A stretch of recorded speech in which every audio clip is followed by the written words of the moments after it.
Mr. Siddiqi, Managing Principal of the Certus Group. Rick has a commitment and passion for keeping his clients competitive in the global market. He has spent the last 2 decades delivering expert consulting and software solutions to a number of organizations across the UK, USA, Canada, and the Caribbean. Rick is a 20-year technology and business veteran focusing on helping clients to become more efficient, agile, and ultimately more profitable. The common denominator throughout Rick's career has been the building of a culture of uncompromising customer satisfaction in every organization he's been a part of. Rick leads the Cloud Suite Pro that has the same vigor towards providing value and unrivaled customer satisfaction. Rick holds a Bachelor in Commerce in Accounting and Information Systems and is also Microsoft Certified Systems Engineer. Let's welcome him to present on the topic of Unified Business Systems. Okay, thank you, Chris. Thank you, tTech, for having me. And I'm actually very grateful for you allowing me to speak to your customers. And I've got to echo the same thing that James said earlier. I love Jamaica. This is my first time here, and just the interactions with everybody, I can feel some authentic friendliness and kindness. I love it. So it's been a pleasure being here. Full disclosure, this is not really me. This is my digital twin. I kid. So before we jump into this, I got to say, so yesterday I was with Marcel and the tTech team, and we were just driving around visiting customers, and we're driving along, and Marcel goes, "We're in Trenchtown," and I got goosebumps, because I'm a fan of Bob Marley, and to be in that same spot, it was too much. So I grabbed my phone and I texted my brothers and sisters. I said, "Guess where I am in Trenchtown?" I got response, "Holy freaking cow." So after that, everything's not as exciting anymore, but we're going to carry on. Okay.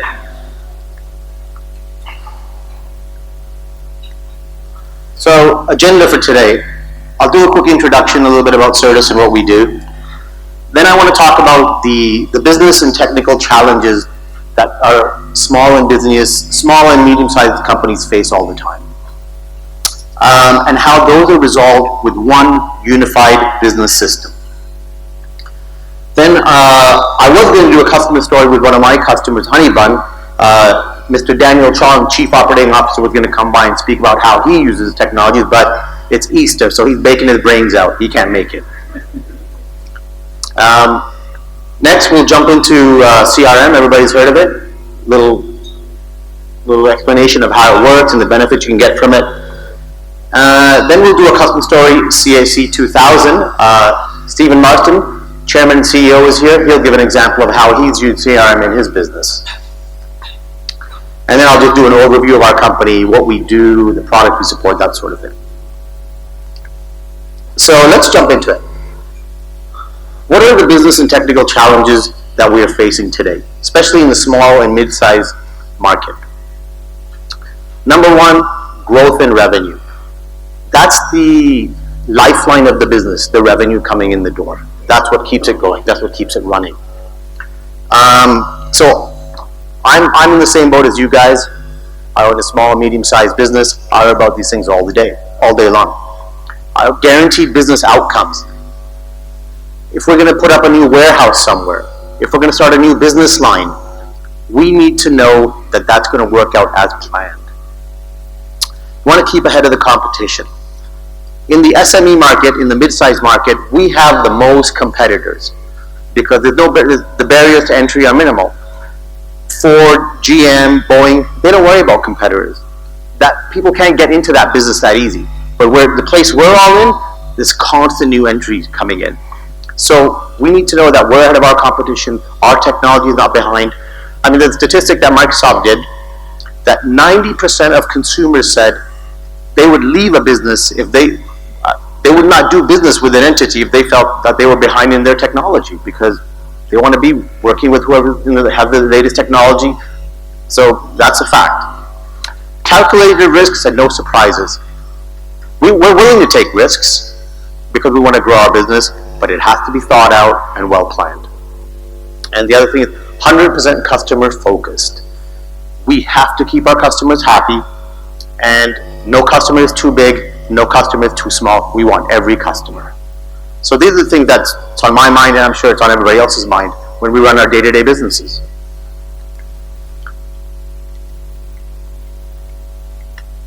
So what are the biggest challenges in business today? Uncertainty about the future, right? China, US, this, that, all that stuff is going on around us. What's going to happen with all these things? Cash flow, that's pretty straightforward. We have certain fixed costs that we have to cover every month, and those bills are going to keep coming. We got to make sure we got enough revenue coming in. Monitoring performance. If we have a location in another city, or if we have another business line that somebody else is operating, we need information immediately as to what's going on over there. If we can monitor that performance properly, then we can manage that business effectively. If we have late data coming in, we've already missed the boat on something important. Maybe we could avert some kind of a crisis, or maybe we could take advantage of an opportunity. We missed that boat. Regulation and compliance. Business is going well. We want to expand into another region. We want to expand into another country. What are the rules over there? What's going to happen when we get there? Those are big unknowns. And technology, of course, right? Got to have the latest technology so we can do everything. We want to partner, such as like tTech and firms like that are going to be with us and keep us on the cutting edge. That's what we want, a trusted partner we can work with. And then talent. What's our turnover? How long does it take to train people? If a certain employee leaves, are we going to fall apart? Do we have a backup plan? So these are all the sort of things that we're constantly in our minds, and that's what drives business today.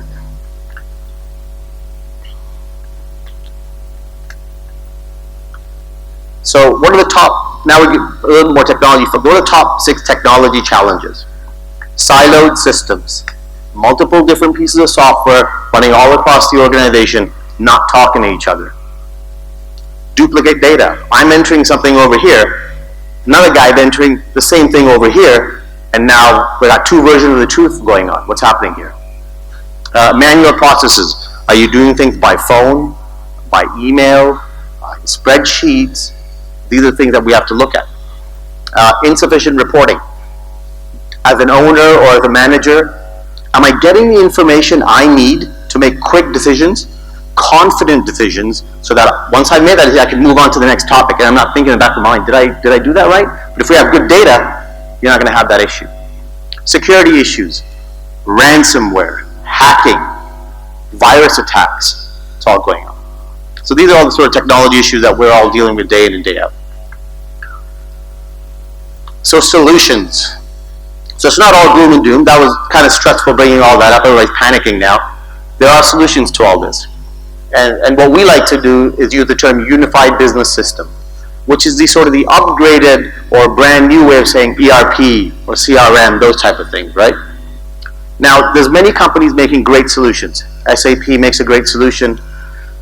Sage makes a good solution. QuickBooks Enterprise, Microsoft makes a great solution. There's a lot of brands. They all do this, and our company actually has support for all of those solutions. We have practice areas for each of the brands I just mentioned. But to highlight how this all works, I'm going to go through a Microsoft solution today. And the reason I chose Microsoft is because after supporting all of these and implementing all of these around the world, and I found that it seems like the best value for money right now is coming from Microsoft. But all the other ones are good too. They're all great. Another thing is, I don't know how many people here remember what happened many years back to a company called Netscape. Does anybody remember? Put your hand up if you heard of Netscape and you remember what happened. All right. So Microsoft pretty much took those guys out by giving Internet Explorer free, right? We all remember that. So they're coming to the ERP space with the same mindset. They're almost giving it away, and it's so bad for all the competitors, but good for everybody else here who needs a solution.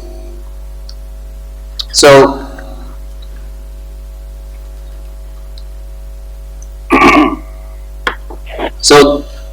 one of the solutions is called Microsoft Dynamics 365 Business Central. And that's what I'm going to talk about today and just sort of take you through how it all works. So to me, the solution is built on 3 pillars.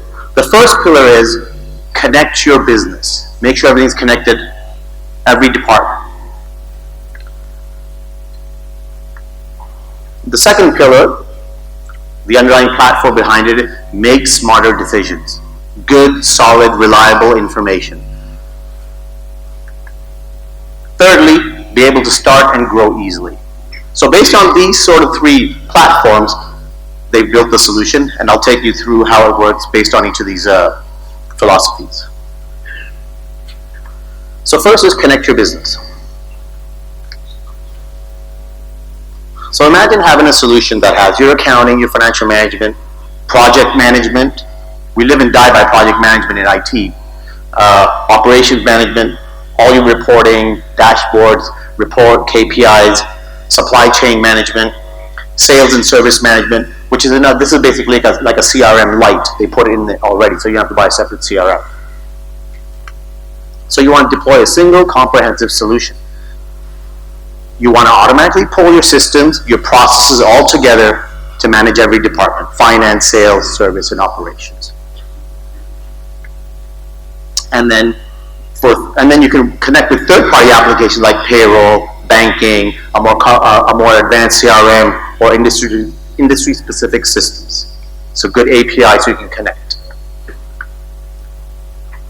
Work where your business takes you. This means when you're working at your desk, or whether you work on your iPad, or your iPhone, or your Android phone, it's got to be the exact same system, same information, same experience. That's the way it has to be in today's day and age. There's no way around it.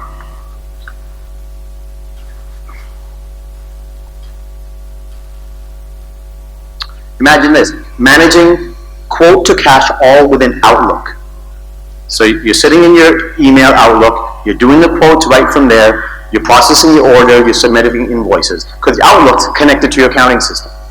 And that's where Microsoft took it. So again, kind of like that, in this case, they take advantage of their position and use it to get into other businesses, right? You can, when you're in Excel, your Excel will be communicating directly with your accounting system, live. So you don't have to work separately in Excel and then do another entry later into your accounting system, right? It's all connected. Automate and secure business processes. Easy to create workflows.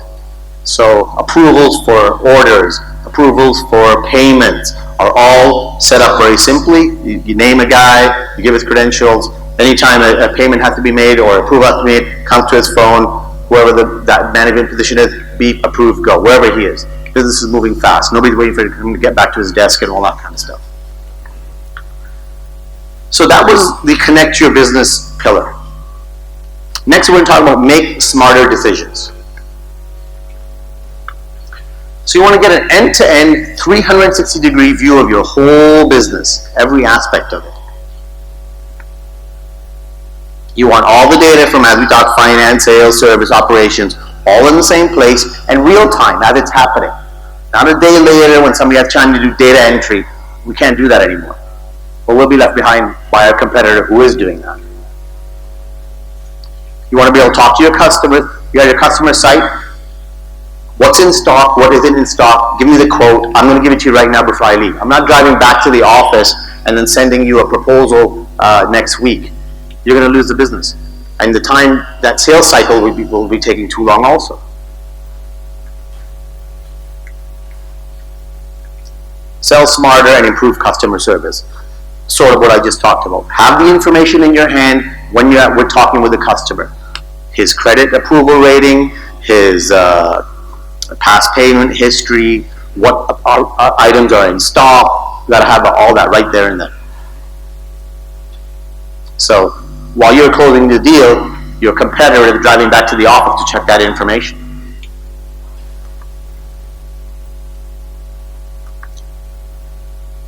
Hopefully not the other way around. Guide employees to optimal outcomes.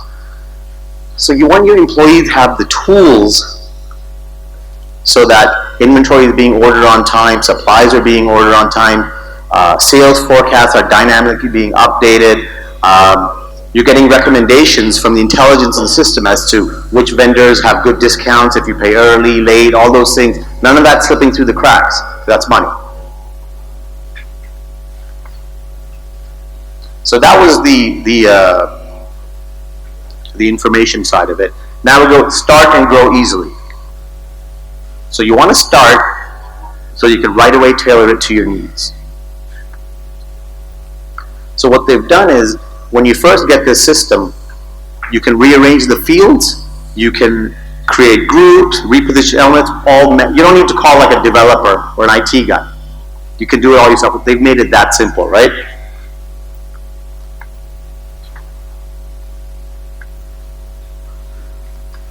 So how they've set this up is, when you first turn on the system, or implement the system, I should say, approximately 75–80% of it will apply to most businesses to get rolling. Then comes the other 25% that requires some configuration, some customization, or all that stuff, right? So what they've done is they've created applications within this, such as Power BI, Flow, Power Apps.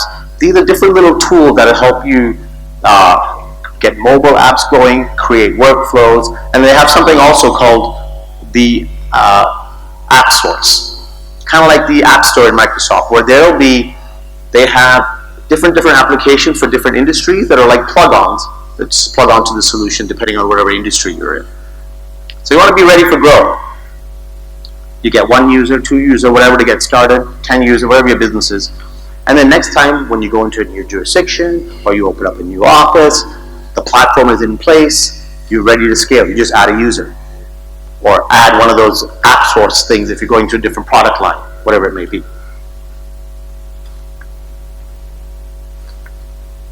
So this is a sort of a listing of what you get in a solution like this.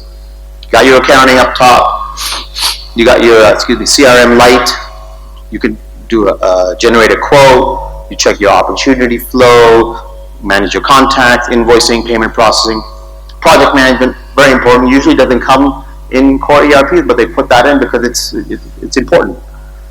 Supply chain, pretty straightforward. Forecasting, production planning, manufacturing capacity, warehouse management. Typically that used to be a big expensive add-on, but they've put warehouse management in here, so that's pretty good. And then down at the bottom, all your dashboards, reports, real-time live data, what's going on in your business. And actually, this reminds me of when Marcel was talking about the dashboard, right? You're driving in your car, you know how much gas you have, you know if a brake light goes on, this, that, whatever, it keeps you safe.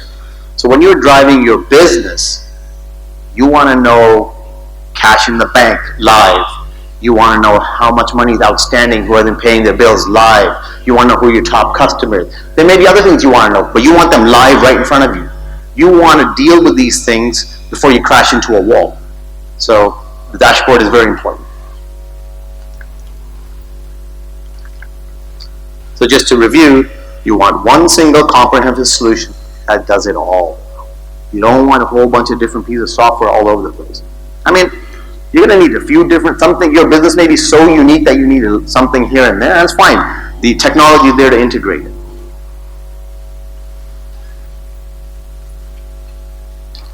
That's just one example of a company that was able to get going very quickly because of the ease they created in getting in. So now we'll talk about a little bit more specifically about CRM. The solution comes with a CRM Lite for basic management of your pipeline and that type of thing, but there's some more complex CRM requirements at times with field service and an inventory level that you want your salespeople to have. So then that's where CRM can really help you. So what does CRM do? The most important thing it does, it helps get your sales up.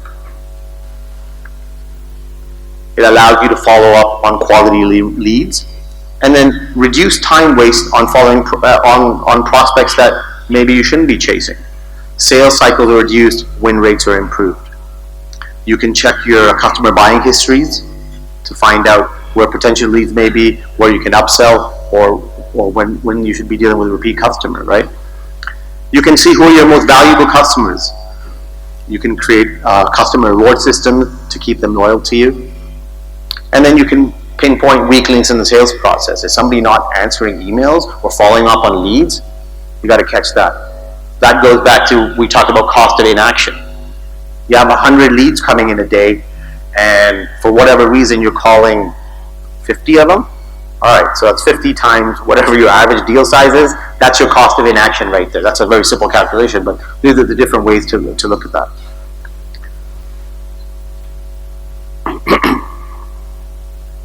So a good CRM system will help you increase your profitability and efficiency. Employees will be able to access important data quickly to serve customers. So while the customer's, as we call it, while the customer's hot, he's ready to buy, you've got the information to give him so you can get that deal going, get that money in the door. You can see what are your best performance hotspots, and then you can reward employees who are doing very well because you have all that data in front of you. You can reduce training costs because you have powerful training programs in your CRM that can easily be rolled out when a new employee joins. And keep all your, so CRM, by the way, also is similar to the SharePoint portal, right? That they both, in some areas they overlap. You can have forms, processes, documents, all in CRM, very easy to access whenever a new person gets hired, right? And of course, you want to integrate your CRM with your accounting, inventory, and everything so that you answer the right question at the right time to your customers. And then again, your contracts, events, projects, products can all be in one place where you can go to get that information. Of course, coming back to making faster decisions. If you have access to real-time data about your customers and your products, you can make quick, fast decisions. You can avert disaster or take advantage of an opportunity. You can allocate your resources not just in where areas are of need, but promising ones. You can see where, this area of my business is starting to pick up a little bit. Let me move some time, money, effort over here because I can see that. And you can also see best practices in different departments, and then you can replicate those in other departments. So it's all about data, having all that data that you own and it's valuable in your business that you can leverage.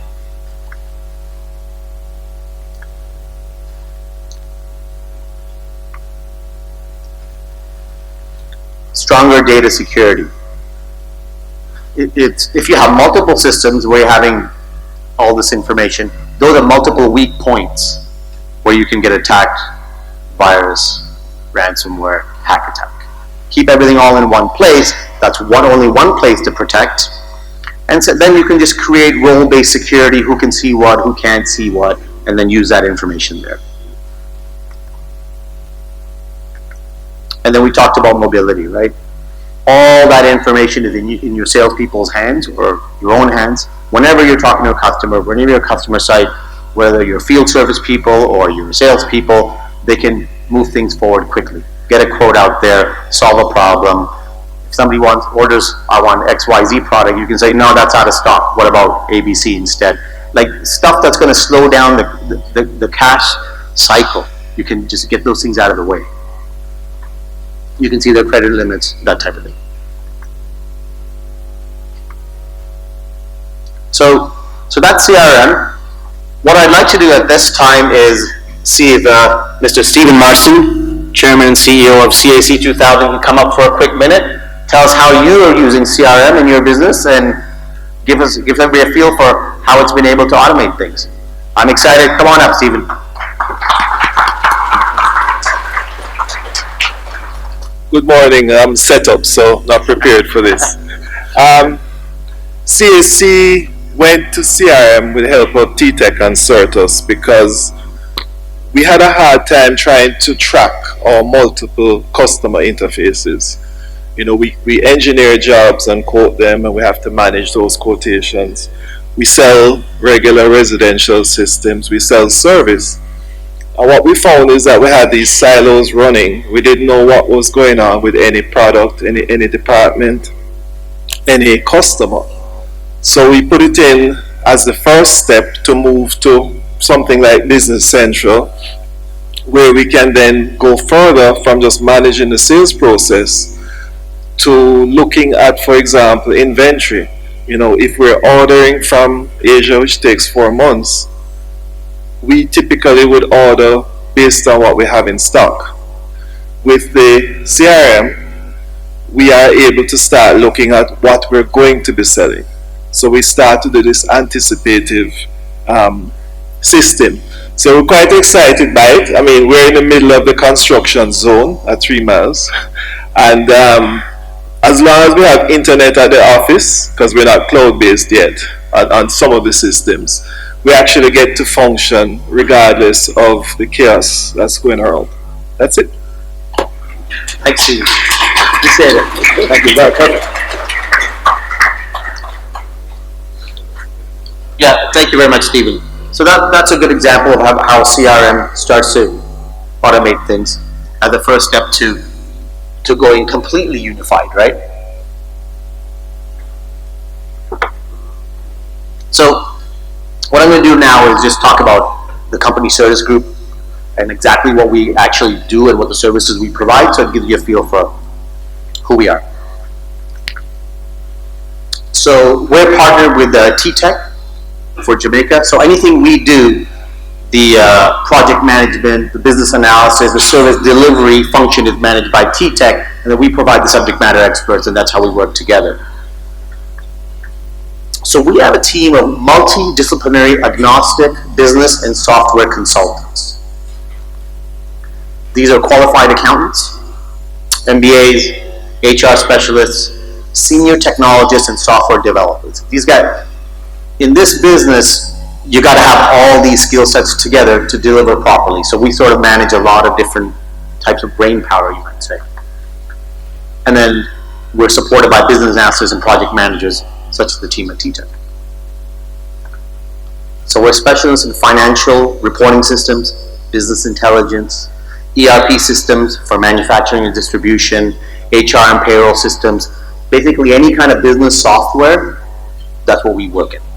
A little bit of example, some of our clients around the world and across the Caribbean, all types of industries. There's nothing really we haven't seen, whether it's financial services all the way to manufacturing. We've tackled all kinds of crazy scenarios and automated them and get things sort of optimized. What are our products? So the complete Microsoft line, we support GP, Solomon, known as SL, AX, NAV, whether it's cloud or on-premise. For GP, I'll just mention we've actually taken the GP product now and put it on the cloud and created a subscription model. So you just pay like, a small per user per month price, and then you no longer have to maintain your servers.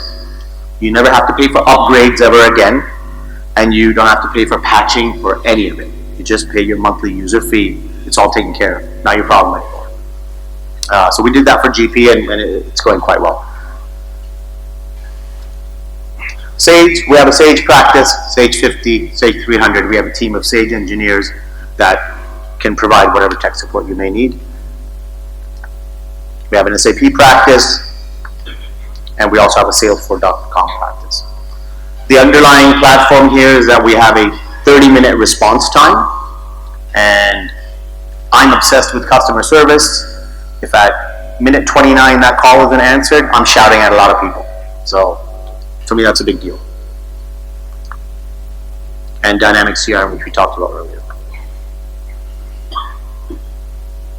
We have an HR consulting practice also, which looks at HR processes, HR functions, and we have senior HR consultants that can look at it all and give you ideas how to change your HR processes to leverage all your people, and then we can take all that we can take all of that and turn it into a software solution if required.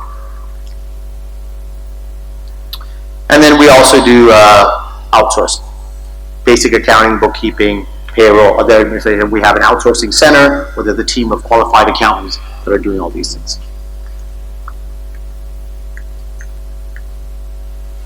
So, yeah, a couple testimonials. Stephen already spoke. We also have a testimony from Michelle Chong at Honeybun regarding the work we've done. So, at a high level, that's what we meant by unified business systems. Put it all together in one place so the information is quick, fast, real, and dependable. So with that, yeah, if you have any other questions, I'd be happy to address them.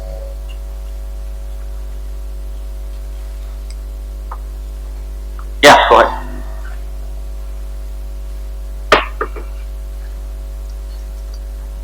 In a country where culture of the the company impacts the performance, change, adjustment to change.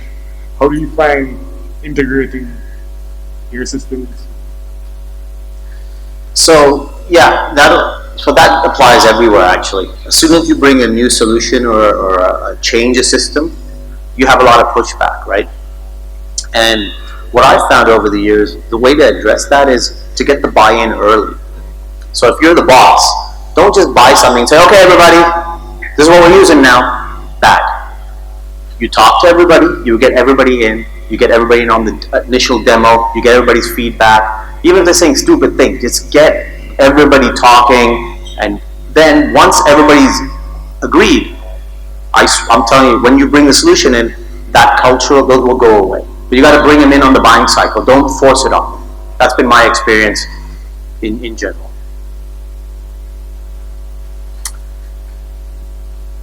Yes, sir.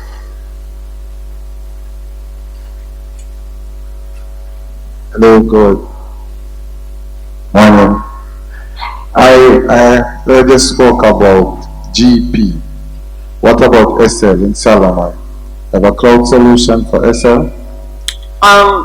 We do. I mean, it's not as robust as GP because of the way Microsoft is pricing that solution out.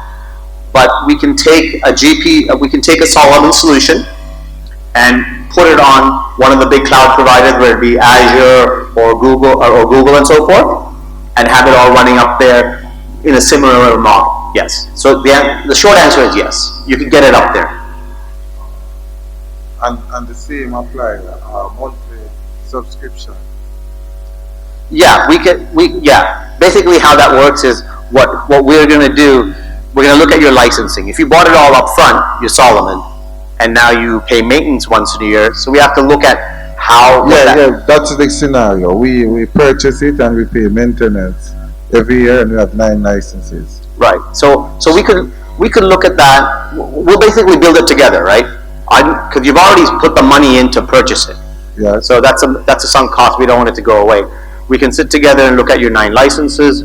We can look at your maintenance. We can look at what the cloud cost will be, what an average upgrade, and then we'll come up with a number that is palatable to you. Okay, yeah, I paid this much a month, this much a year, and I don't think about it anymore. We just build that with you. Okay, but since you've already paid for it, it's not right? in existence now.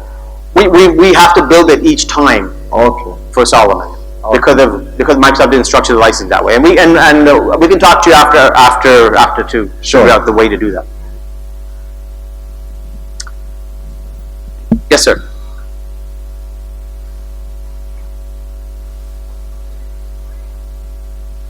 Hi, good morning. Rory Evans from Sentai Consulting. Okay. I see that you support Salesforce and Dynamic CRM. How do you compare both? Salesforce and Dynamics? How do I compare the two? Yes. Is that the question? It's a quick comparison. So, deep down, the first CRM I ever used was Salesforce. So I have an affinity towards it, personally. However, from a functionality standpoint, both are equally as good. And from a cost standpoint, Dynamic CRM is cost less. So I would give you that.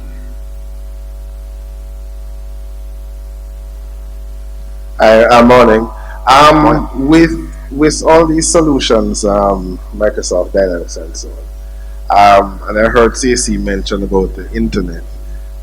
Would you advise, if I was going into looking at this, could I use a regular internet, or would I have to go direct fiber to really see the benefits of the software? So we've seen customers in various parts of the Caribbean where we have clients using some of these cloud solutions with 5 megabytes of internet. It's ridiculous. So, but I would recommend, as long as you have at least 20 megs, that would be the optimal. So you don't have to really get really fancy and buy extra internet. Well, if you have to, I don't know what's common here. How much does everybody have in their offices? 10 meg, 20 meg? I don't know. Varies. Okay. over here, Rick. Hi, morning. This side to your Can't see it. to- Over here, all right, here we go, sorry. phone. Yeah, yes, sir. Two questions. One, can you just speak to the role of data governance in the CRM initiative process? And two, in your experience, who do you find to be the best custodian of the CRM initiative? Is it IT? Is it marketing? Where does it sit in the organization? Sure. Could you repeat the first part of your question? Data governance. And that's really just coming from this idea that the quality of the data is actually probably more important than the actual CRM itself. So the role of data governance in the CRM implementation lifecycle. That's a fantastic question. I'm glad you said that. I mean, data dominance is everything. I would much rather have a piece of paper with my customer information on it that's correct than a CRM system with bogus data in it. It's impossible. The data have to be perfect so that you can respond properly to your customers. So it's critical. Secondly, I would say the ownership of the CRM should be with the marketing and the salespeople. That's my opinion. Because it's their day-to-day lifeblood, and they'll be the power users of it. But IT have to play a strong part in keeping it secure and keeping it available to everybody. Okay.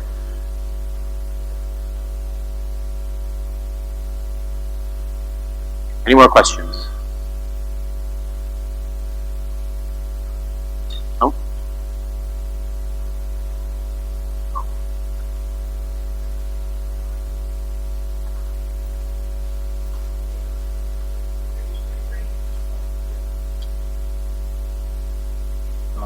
Check. Yeah, I just wanted to know, and I noticed that you supported Sage. I know that I'm currently looking at Sage, Sage as a CRM. I'm currently looking at implementing that particular CRM. How would you compare this particular initiative versus what Sage? Because my backend is already Sage. The application, accounting application is Sage. So I'm thinking that based on what I found out about the CRM, it's the best platform to sit on top of Sage. How would you compare Microsoft Dynamics versus the existing Sage CRM? Sage CRM is a terrific product, and they all equally do everything. Whether it's that straightforward. What it comes down to, right, will be what the gentleman just said earlier. Data, what was the term? Data governance, data governance, data quality. Whatever, if you put the right data in that CRM, the Sage one or whatever brand you go with, you will be set. And if you implement it correctly and you train correctly on it, it's a beautiful system. The key will be the implementation, the training, that type of stuff. All these products are equally as good. It just comes down to how well you implement. Right? You got to put your time in, get the team to put the time in, study, work hard. Great system.